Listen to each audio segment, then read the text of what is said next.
നമസ്കാരം viewers, welcome to Esquire Media YouTube channel. ഇന്നത്തെ വീഡിയോയിൽ നമ്മൾ ഇവിടെ കാണിക്കാൻ പോകുന്നത് നമ്മൾ ഇലക്ഷൻ ഐ ഡി അല്ലെങ്കിൽ വോട്ടർ ഐ ഡിയുമായി ബന്ധപ്പെട്ട ഒരു അപേക്ഷ നൽകിയാൽ ആ അപേക്ഷയുടെ സ്റ്റാറ്റസ് എങ്ങനെ ചെക്ക് ചെയ്യുമെന്നുള്ളതാണ്. പുതിയ ഒരു ഇലക്ഷൻ ഐ ഡിക്ക് എങ്ങനെ അപേക്ഷിക്കാമെന്നുള്ള വീഡിയോ ചാനലിൽ ചെയ്തിട്ടുണ്ട്. താല്പര്യമുള്ളവർക്ക് അത് പോയി കാണാവുന്നതാണ്. ചാനലിലെ കണ്ടന്റ്സ് നിങ്ങൾക്ക് ഇഷ്ടപ്പെടുന്നുണ്ടെങ്കിൽ ചാനൽ സബ്സ്ക്രൈബ് ചെയ്ത് സപ്പോർട്ട് ചെയ്യുക. വീഡിയോ ഇഷ്ടപ്പെടുന്നുണ്ടെങ്കിൽ അത് ലൈക്ക് ചെയ്യുക, ഷെയർ ചെയ്യുക. അതുകൂടാതെ നിങ്ങളുടെ അഭിപ്രായങ്ങൾ കമന്റുകളായി രേഖപ്പെടുത്തുക. നമുക്ക് വീഡിയോയിലേക്ക് കടക്കാം.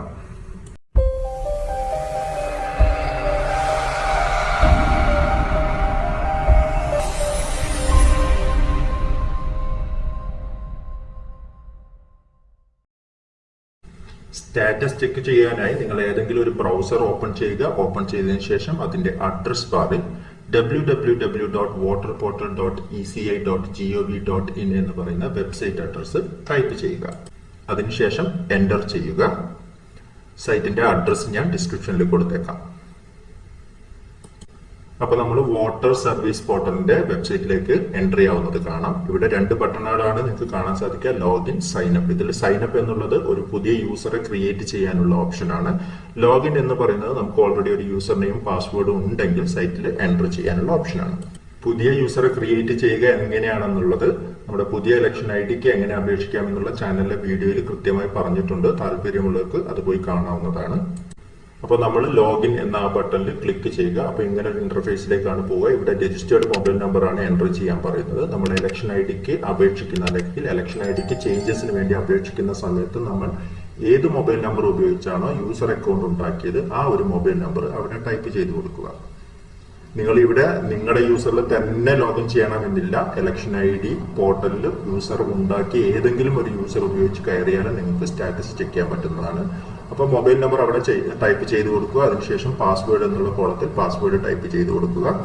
അതിനുശേഷം താഴെയായി കാണുന്ന കോളത്തിൽ അവിടെയുള്ള ക്യാപ്ച കോഡ് ടൈപ്പ് ചെയ്ത് കൊടുക്കുക. ക്യാപ്ച കോഡ് ടൈപ്പ് ചെയ്ത് കൊടുത്തതിന് ശേഷം താഴെ കാണുന്ന റിക്വസ്റ്റ് OTP എന്നുള്ള ബട്ടണിൽ ക്ലിക്ക് ചെയ്യുക.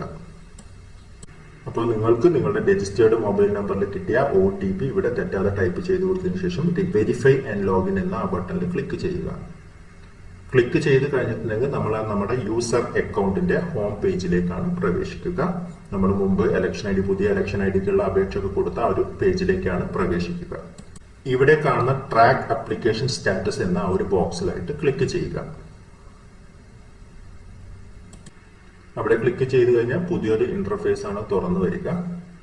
ആ തുറന്നു വരുന്ന പേജിൽ നിങ്ങളോട് രണ്ട് കാര്യങ്ങളാണ് ചോദിച്ചിരിക്കുന്നത്. ഒന്ന്, നിങ്ങളുടെ സ്റ്റേറ്റ് ഏതാണെന്നും രണ്ടാമത്തത് നിങ്ങളുടെ റെഫറൻസ് നമ്പർ.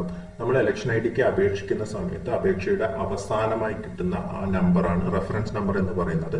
പുതിയ ഇലക്ഷൻ ഐ ഡിക്ക് എങ്ങനെ അപേക്ഷിക്കാന്നുള്ള വീഡിയോയിൽ ഞാൻ അത് കൃത്യമായി കാണിച്ചിട്ടുണ്ട്. എവിടെയാണ് റെഫറൻസ് നമ്പർ ഉണ്ടാവുക എന്നുള്ള കാര്യം അത് നോട്ട് ചെയ്ത് വെക്കാൻ ഞാൻ ആ വീഡിയോയിൽ പറഞ്ഞിട്ടുണ്ടായിരുന്നു. അപ്പോൾ നമ്മൾ നോട്ട് ചെയ്ത് വെച്ച ആ ഒരു റെഫറൻസ് നമ്പറാണ് ഇവിടെ ടൈപ്പ് ചെയ്ത് കൊടുക്കേണ്ടത്. അത് ടൈപ്പ് ചെയ്ത് കൊടുത്തതിന് ശേഷം നിങ്ങളുടെ സ്റ്റേറ്റ് സെലക്ട് ചെയ്ത് കൊടുക്കുക. അതിനുശേഷം സബ്മിറ്റ് എന്ന ബട്ടണിൽ ക്ലിക്ക് ചെയ്യുക. ഇപ്പൊ നിങ്ങളുടെ ആപ്ലിക്കേഷൻ സ്റ്റാറ്റസ് താഴെ ലോഡായി വന്നത് കാണാം. അവിടെ റെഫറൻസ് നമ്പർ, നിങ്ങളുടെ നിയോജക മണ്ഡലം, നിങ്ങളുടെ പേര് എല്ലാം വിശദമായി കൊടുത്തിട്ടുണ്ടാവും. ഏത് ഫോമിലാണ് നമ്മൾ സബ്മിറ്റ് ചെയ്തതെന്നും എന്നാണ് സബ്മിറ്റ് ചെയ്തതെന്നും. അതിനുശേഷം കറന്റ് സ്റ്റാറ്റസിൽ ഫോം ആക്സെപ്റ്റഡ് എന്നാണ് ഇതിൽ കാണിക്കുന്നത്. അവിടെ കറന്റ് സ്റ്റാറ്റസിൽ ഫോം അക്സെപ്റ്റഡ് എന്നാണ് കാണിക്കുന്നതെങ്കിൽ നിങ്ങൾ കൊടുത്തിരിക്കുന്ന അപേക്ഷ അപ്രൂവ് ആയി എന്നാണ് അതിന്റെ അർത്ഥം. ഇപ്പൊ അവിടെ ഫീൽഡ് വെരിഫൈഡ് എന്നോ അല്ലെങ്കിൽ BLO അപ്പോയിന്റഡ് എന്നോ അല്ലെങ്കിൽ ഫോം റിസീവ്ഡ് എന്നോ അങ്ങനെ പലതും കാണിക്കാൻ സാധ്യതയുണ്ട്. അതാണ് നിങ്ങളുടെ കറന്റ് സ്റ്റാറ്റസ്. ഫോം അക്സെപ്റ്റഡ് എന്ന് പറഞ്ഞാൽ നിങ്ങൾ എന്ത് അപേക്ഷയാണോ കൊടുത്തത് അത് സ്വീകരിച്ചു എന്നാണ് അതിന്റെ അർത്ഥം. അവിടെ എന്നാണ് നമ്മൾ ഫോം സബ്മിറ്റ് ചെയ്തതെന്നും എന്നാണ് നമ്മൾ BLO അപ്പോയിന്റ് ചെയ്തതെന്നും ഫീൽഡ് വെരിഫിക്കേഷൻ കഴിഞ്ഞ ഡേറ്റ്, അതുപോലെ എന്നാണ് നിങ്ങളുടെ ഫോം ആക്സെപ്റ്റ് ആയെന്നുള്ള കംപ്ലീറ്റ് ഡീറ്റെയിൽസ് അവിടെ കാണിച്ചിട്ടുണ്ടാവും. പുതിയ ഇലക്ഷൻ ഐ ഡിക്കാണ് അപേക്ഷിക്കുന്നതെങ്കിൽ അതിൽ ഒരു ഓപ്ഷനും കൂടെ കാണിക്കും. അതായത് നിങ്ങളുടെ EPIC ജനറേറ്റഡ് എന്നും എന്താണ് നിങ്ങളുടെ EPIC നമ്പർ എന്നുള്ളത്, അതായത് ഇലക്ഷൻ ഐ ഡി നമ്പർ എന്താണെന്നുള്ളത് കൂടെ അവിടെ കാണിച്ചിട്ടുണ്ടാവും. പുതിയൊരു ഇലക്ഷൻ ഐ ഡിക്കാണ് അപേക്ഷിക്കുന്നതെങ്കിൽ ഇവിടെ ജനറേറ്റ് ആയിട്ടുള്ള ഈ ഒരു EPIC നമ്പർ ഉപയോഗിച്ച്, ഇനിയല്ല നമ്മൾ നിലവിലുള്ള ഒരു ഇലക്ഷൻ ഐ ഡിയിലെ മാറ്റത്തിനുള്ള അപേക്ഷയാണ് കൊടുത്തിരിക്കുന്നതെങ്കിൽ നമ്മൾ നിലവിലുള്ള ഇലക്ഷൻ ഐ ഡി നമ്പർ ഉപയോഗിച്ച് നമുക്ക് ഈ സൈറ്റിൽ നിന്ന് തന്നെ നമ്മുടെ ഇലക്ഷൻ ഐ ഡി ഡൗൺലോഡ് ചെയ്യാനും സാധിക്കും. അതെങ്ങനെയാണ് ചെയ്യുന്നതെന്നുള്ള വീഡിയോ ഉടൻ തന്നെ ചാനലിൽ ചെയ്യുന്നതാണ്. എന്തായാലും ഇതായിരുന്നു ഈ ഒരു വീഡിയോയുടെ കണ്ടന്റ്. എല്ലാവർക്കും വീഡിയോ ഇഷ്ടമായെന്ന് കരുതുന്നു. അടുത്തൊരു വീഡിയോയിൽ ഉടൻ തന്നെ കാണാം.